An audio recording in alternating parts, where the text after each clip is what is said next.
Hello दोस्तों, कैसे हो। आज अपने इस वीडियो में डिस्कस करेंगे। बहुत सारे स्टूडेंट्स ने मेरे को एक क्वेश्चन पूछा है कि ड्रॉप लेना चाहिए कि नहीं लेना चाहिए। तो अपन एक ऑनेस्ट टॉक करेंगे, किस तरीके से ड्रॉप लेना चाहिए या फिर नहीं लेना चाहिए। एक एक करके बात करते हैं। देखो, ड्रॉप लेना और रिपीट करना, कितने साल से आप नीट की तैयारी कर रहे हैं, इन सब पे डिपेंड करेगा। आपका फैमिली सपोर्ट कैसा है, इन सब पे भी डिपेंड करेगा। तो ड्रॉप लेना चाहिए, और ड्रॉप लेना अगर है तो जैसे आपको अगर कॉन्फिडेंस ही नहीं है कि मेरा सिलेक्शन हो जाएगा या फिर मेरा सिलेक्शन नहीं होगा, मतलब ऐसे आप डाउट में हैं, तो आप ड्रॉप लेने से बचें। आप ड्रॉप मत लो। अगर आपको 3-4 साल तैयारी करते हुए हो गए और आप में कॉन्फिडेंस ही नहीं है, तो आप ड्रॉप लेना से मना कर दो कि मुझे ड्रॉप अब नहीं लेना है, और किसी दूसरे ऐसे कोर्स में चले जाओ जहाँ पे आप अपना करियर सेट कर सकते हैं। तो कुल मिला के बात ये है कि अब ड्रॉप अगर लेना है और आपने डिसीजन ले लिया है कि मुझे ड्रॉप लेना है, तो ड्रॉप पार्शियल लेना है कि फुल ड्रॉप लेना है। पार्शियल ड्रॉप का मतलब ये है कि मैं थोड़े से ऑनलाइन लेक्चर देख लूँगा और मैं थोड़े से ऑफलाइन लेक्चर देख लूँगा, किसी टीचर से थोड़ी सी मेंटरशिप ले लूँगा और मेरा सिलेक्शन हो जाएगा। तो ऐसे करने से आपका सिलेक्शन नहीं होगा। और अगर आप 3-4 साल से तैयारी कर रहे हैं तो ऐसा ही करते हुए आ रहे होंगे, इसलिए आपका सिलेक्शन नहीं हो रहा है। और सीधी सी बात यह है कि नीट में सिलेक्शन कराने के लिए आपको कितना टाइम चाहिए। तो कुल मिला के बात तो ये है कि नीट में सिलेक्शन कराने के लिए या फिर किसी भी इंडिया के एग्ज़ाम में सिलेक्ट होने के लिए 1 साल चाहिए होता है। और अगर आपको 1 साल से ज़्यादा लग रहा है तो कहीं ना कहीं आप तैयारी में मक्कारी कर रहे हैं। तो कुल मिला के तैयारी में तो 1 ही साल लगेगा। लेकिन अब बात यह है कि अगर आपने पार्शियल ड्रॉप लिया है या फिर फुल ड्रॉप लिया है, तो उसके बीच में क्या होगा।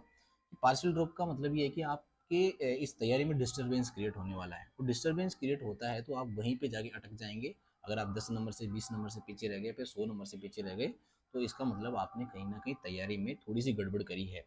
तो आपको ड्रॉप पार्शियल कब लेना चाहिए या फिर फुल ड्रॉप कब लेना चाहिए, इसके बारे में मैं एक एक करके आपको डिस्कस करके बता देता हूँ। देखो, अगर आपने 3-4 साल से तैयारी की है और आपके नंबर आए हैं 550-500 नंबर, मतलब आप कट ऑफ से 50-60 नंबर दूर है, और अगर आपका सेल्फ कॉन्फिडेंस बिल्कुल खो चुका है, आप में सेल्फ कॉन्फिडेंस है ही नहीं है कि मेरे तो अब कॉन्फिडेंस में यही आ रही है बात कि मेरा तो अब सिलेक्शन नहीं होने वाला और मेरे तो 550-500 नंबर ही आने वाले हैं, तो आपको अब ड्रॉप नहीं लेना चाहिए और यहीं से आपको स्किप कर देना चाहिए और किसी दूसरे अच्छे कोर्स में काउंसलिंग करा के एडमिशन लेना चाहिए। और आपको सेल्फ कॉन्फिडेंस है और आपके घर वाले सपोर्ट कर रहे हैं, रिलेशन वाले आपको परेशान नहीं कर रहे हैं, फ्रेंड्स आपके साथ में, और आपका कॉन्फिडेंस अच्छा है, तो आपका सिलेक्शन हो सकता है, इसमें कोई डाउट नहीं है। आपको चाहे तैयारी करते हुए कितने साल हो गए हों, 1 साल, 2 साल, 3-4 4 साल, 5 साल, मैंने ऐसे लोग भी देखे हैं जो 5-5 6-6 साल बाद में सेलेक्ट हो जाते हैं और अच्छे डॉक्टर बनते हैं और ठीक ठाक लाइफ को सेट कर लेते हैं। इसके बाद में दूसरा केस ये है कि आप ड्रॉप इकोनॉमिकल प्रॉब्लम है, तो उस केस में भी आप ड्रॉप लेने से बच सकते हैं। क्योंकि अगर आपके 550 नंबर 500 नंबर आ रहे हैं, आप पूरा आपकी इकोनॉमिक थोड़ी सी खराब है, मतलब घर वाले फाइनेंशियली स्टेबल नहीं है, तो आप ड्रॉप ना लेके एक अच्छा सा कोई भी कोर्स ज्वाइन कर लो और वहाँ से डिग्री करो और वहाँ से अपनी लाइफ का 100% पार्ट उसमें इन्वेस्ट करने की कोशिश करो। हो जाएगा आपका, कुछ ना कुछ तो हो जाएगा। फिर अगर बोलते हैं कि अगर आपके 600 नंबर है और आप सिलेक्शन के बिल्कुल पास में है, तब आपको ड्रॉप लेना चाहिए कि नहीं लेना चाहिए। तो आपको अगर BDS, BMS, BHMS ऐसी मेडिकल कॉलेज में जाने की इच्छुक है, तो आप वहाँ पे एडमिशन लेके और आप 10-15 नंबर कॉलेज पे ज़्यादा ध्यान ना देके, मतलब थोड़ा सा कॉन्फिडेंस आ जाएगा कि BMS में मैंने एडमिशन लिया, फिर BHMS में मैंने एडमिशन लिया, थोड़ा सा कॉन्फिडेंस आएगा।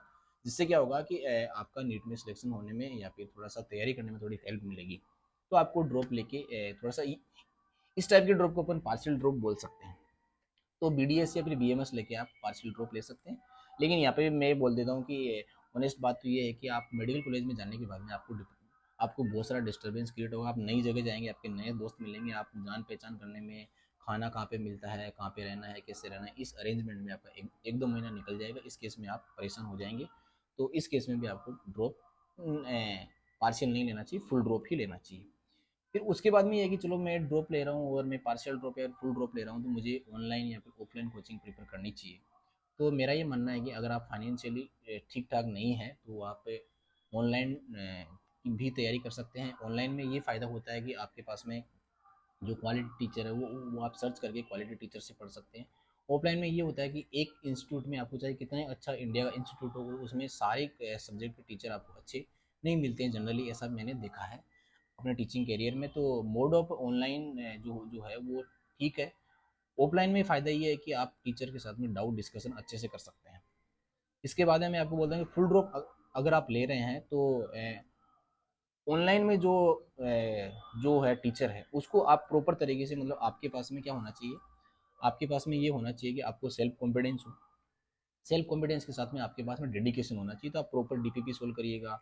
टेस्ट देने के बाद में आप टेस्ट भी दो और टेस्ट का एनालिसिस करो, क्योंकि एनालिसिस वाला जो पार्ट है ना वही होता है। मेरा ये मानना है कि अगर आप दोबारा से ड्रॉप ले रहे हैं तो इस साल एक रूल बना लो कि एक मिस्टेक बुक बनाऊंगा मैं। एक मिस्टेक बुक में मैं जो भी पेपर सोल्व करूंगा, जो भी मैं क्वेश्चन सोल्व करूंगा, उस क्वेश्चन में मेरे कहाँ पे कॉन्सेप्ट में वीकनेस आई, कौन सी मेरी गलती हो गई, उस गलती को मैं डिस्कस करके वो सही कर लूँगा।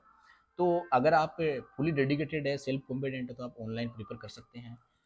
अदरवाइज तो ऑफलाइन का तो कोई सब्सिट्यूट है ही नहीं। तो आप अपने नज़दीकी कोचिंग संस्थान में एडमिशन ले सकते हैं, या फिर घर पे बैठ के आप अगर आपके पास में कंटेंट अवेलेबल है तो आप अच्छे से डीपीपी सोल्व करिएगा, ट्यूशन प्रैक्टिस करिएगा, और उसके बाद में किसी भी टीचर के साथ में अपने डाउट डिस्कस करके आप अच्छे से तैयारी कर सकते हैं।